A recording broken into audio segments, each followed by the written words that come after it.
So you're thinking about getting into PC gaming? Well, you've come to the right place. In these video series, I will be covering different things in the PC gaming world, such as the positives, negatives, myths of PC gaming, PC parts and what they do, building a PC versus pre-built, games that every PC gamer should have, tips for beginners, what parts and how much you should spend, and how to build a gaming PC. This is the definitive guide to get into PC gaming. I've seen different articles and YouTubers talk about this topic. What I've done is summarize everything they've said and added more, so all of your questions will be answered and curiosity is put to rest. And all this just taking a little bit of your time. In part 1 of Get to PC Gaming, we covered the positives and negatives. In part 2, we covered the myths of PC gaming. In part 3, we covered PC parts and what they do.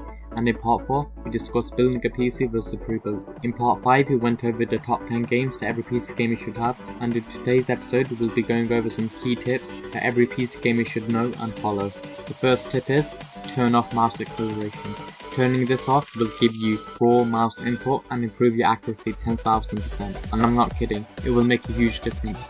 To do this, simply go to Control Panel, Hardware and Sound, Devices and Printers, right click USB optical mouse, Mouse Settings, Uncheck Enhance Pointer Precision. Moving on to tip 2, stop changing your setup. If you keep changing your settings like mouse sensitivity, then you're going to have to keep adjusting to the way you play. Try to play a few games on the sensitivity and decide whether it's for you, and keep changing until you find a setup which you're comfortable with. The third tip is to keep trying. Practice makes perfect. You're switching to a whole new platform and the controls are completely different. You have to keep trying to make yourself better, and trust me, within 2 weeks you will be so much better than you were starting off. Just keep trying. Moving on, find friends. Friends will make a huge difference, and if you have friends who already play on PC, then you can ask them for advice. Skype them and have some fun. When I switched to PC, all my friends were on console, so I decided to get into chat with the other people on the games I was playing. Don't be afraid to talk. Remember, the PC community is a lot more mature. If you make forum posts on Steam that you want people to play with, then most likely you will get positive replies. Moving on. Control the recoil. When I would play a first person shooter, I would always forget to control the recoil. But when I decided to move the mouse and to stop the recoil, my shots were a lot more accurate. This is an awesome tip if you're a gamer who's into first person shooters. Next up, stop rage quitting.